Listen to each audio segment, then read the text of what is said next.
Сумын төвдөө бол бас олон айлын дээвэр хуурлаа, олон хашаа нурлаа. Хүүгийн маань гэрээг бүр хөмрөө ташчихсан харшгүй. Аюулгүй байдлын хангаж бэхлэгийн сайн хийсэн л зөв.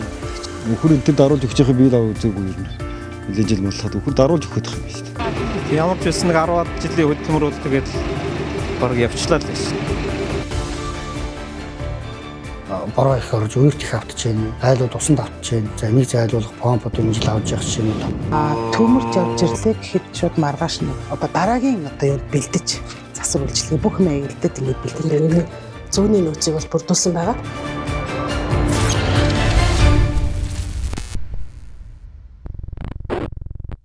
Уур амьсгалын өөрчлөлтөнд хамгийн их өртдөг аймагуудын нэг бол Дорнот аймаг. Жил ирэх тусам байгалийн гамшигт үзэгдэл болох ганцууд үер усны давтамж нэмэгдэж байна.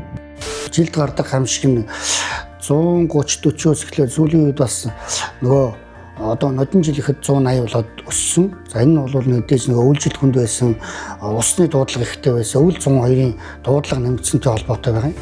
Намайг нэг 13-4 байхад хүүхэд байхад л цагаан тугал хайгаад олддоггүй шүү. Манай энэ үрч ирдэг. Тийм л өвсдөөс. Одоо цаг өөрөө шал өөр болсон. Салхитай тэгэл хавар өдр нь хавар нэрдэ. Салхи ирнэ хавсраа ирнэ. Актрал болчих. Өдөр болгонд ирнэ хавсраатай байхад. Уул нь дэхөө хичээ нэг 4 сарын 20-д чинь бороо застаа сайхан 5 сар их мал өдөөд сайхан ногоон цад идэх байхгүй. Одоо бүр 5 сарын сайн лавхан гарч мал ногоон цадж байна.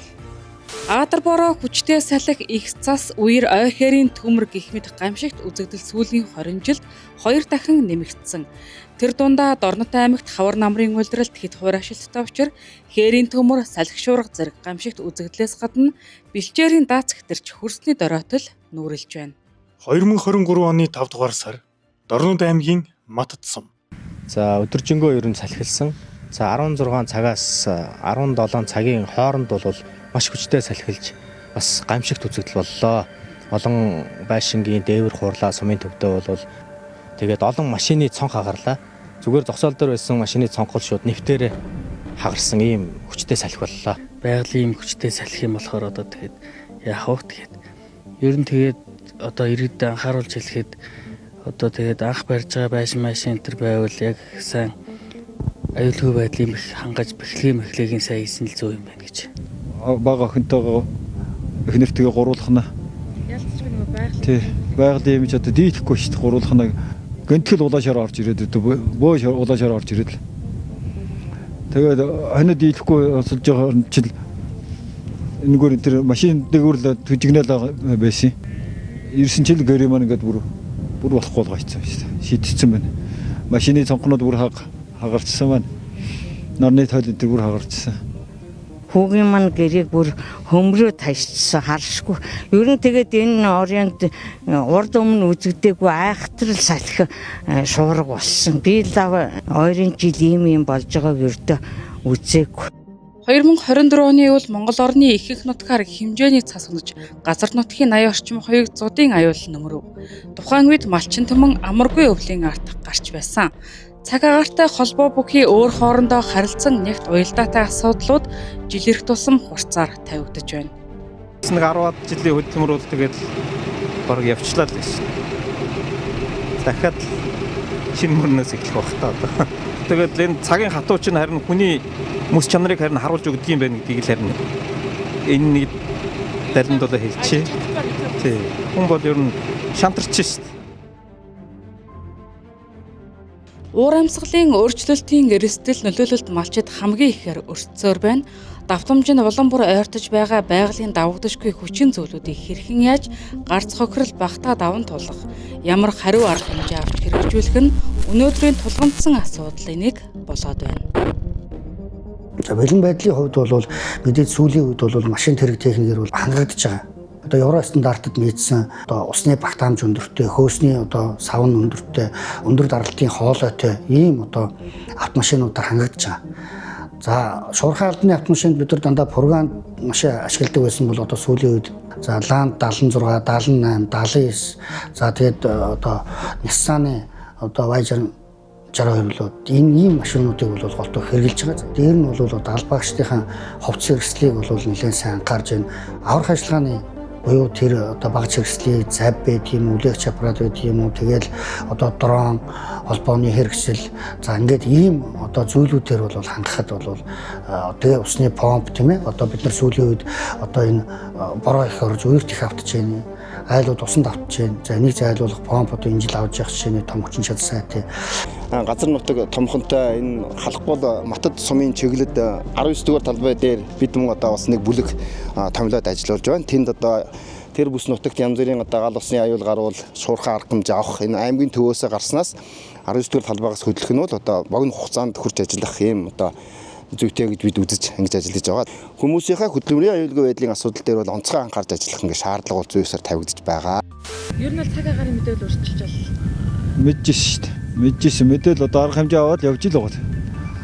Засварах гэж байна, тэсэн шуурах гэж байна, хүчтэй салхи болох гэж байна гэдгийг 2-3 хоногийн өмнөөс масс мессежийг явуулдаг. Алслагдсан хүмүүсийнхаа дугаарыг нэг масс мессежийн програмд суулгаад тэгэл масс мессежээр бүх хүмүүс ерөнхийдөө хүрээ авчдаг гэж бас ойлгодог. Тэгээ дээрэс нь сошиал бас их хөгжсөн байна. Сошиалаар өгнө 7058 3000 7058 3178 утас маань бол 24 цагийн турш нээлттэй. Маш наривчлалтай цаг агаарын мэдээ ололтой гардаг болсон. Тэгвэл цаг агаарын байгууллага болон аймгийн онцгой байдлын газар, аймгийн онцгой комиссаас бол одоо цаг тутам одоо цаг үед гэх юм уу те мэдээллийг шуурхаа өгдөг. За үүний дагуу одоо сумдын онцгой комисс болон мэргэжлийн аймагуд мэдээллийн дагуу одоо бэлтгэл бэлэн байдлаа хангаж ажилладаг. Цаг агаарын мэдээ бол ер нь байнга л ер нь сумаас өдрөл байнга л утсан дээр ер нь мэдээлэл хайртай шүү дээ. Гамшигын үеийн бэлэн байдлыг дадал хэвшил болгох шаардлага бидний өмнө тулгарч байна. Бодит нөхцөл байдал үүссэн тохиолдолд хариу арга хэмжээ авах чадвар, техник хэрэгслийн бэлтгэл хүн хүч сумдад ямар байдаг вэ? За ер нь манай сумын хувьд бол онцлогтой. Аймгийн төвийг тойроод газар нутаг манд байрладаг. Хүний хөдөлгөөн их, хүн малын халдвар төвчин дамжих боломжтой. Бас одоо хээрийн төмөр замын хүмүүс одоо бас тавих одоо тийм нөхцөл бас үүсчихдэг. Тэгээ яг тийм нөхцөлд бол одоо тэгээд ер нь ажиллаж сурсандаа ер нь бол дадчихсан л гэсэн үг.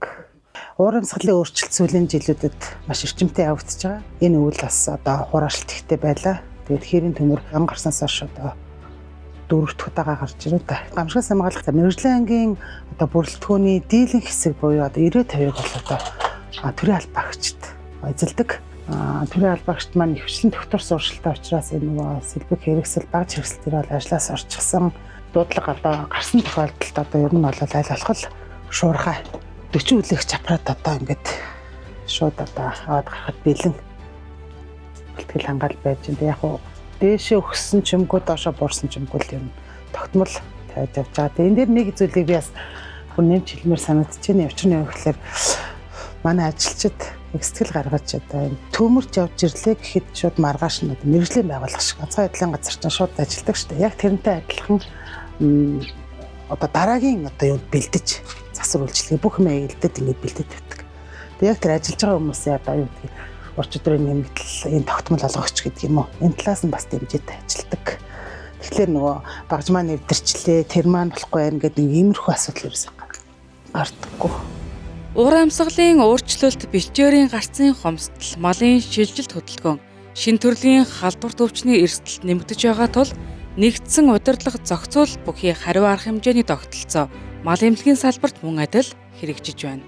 Бид нар одоо эрсдлийг одоо зогсооход үүднээс 101 өхөр гэсэн одоо арга хэмжээг зохион байгуулж ажилласан. Манайч нийтдээ 600 гаруй малч өрхтэй яг одоо утаа гарч байгаа хөдөө малаа малж байгаа бол нэг 400 гаруй малч өрх байгаа. За тэр 400 гаруй малч өрхөө ерөнхийдөө бол ийм 101 юугаар гэдэг яхаа сумын даргын хамгийн газрын нөөцөөс бас одоо бид нар зөв мөнгөийг шийдүүлээд ингээ хамтран ажиллаж байгаа. Бэлчээрийн дац хэтрэлт талхагдал нь эмзэг нэмхэн хөрстэй манай Монголын газар нутагт ганцуудын давтамж улам ихсч цөлжилт нүүрлэгийн үндсэн шалтгаан болоод байна.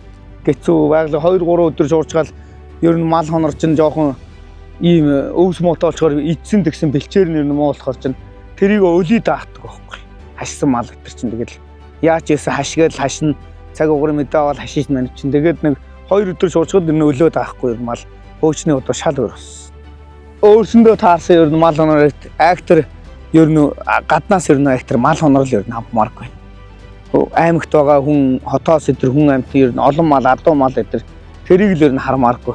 Өөрснийхөө ер нь амжиргаатай малаал тэрийг л ер нь болгоод яг болж ийл ер нь бас л бэлчээр бас сэргэж магадгүй.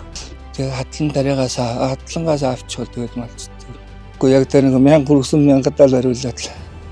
Би сүүлийн жил дадаа дундаа нэг дээд тал нь 1000-аас доошоор оруулаад тэгээд 800 нэг актер өсөхгүй тэгээд тиймэрхүү л юм дөө.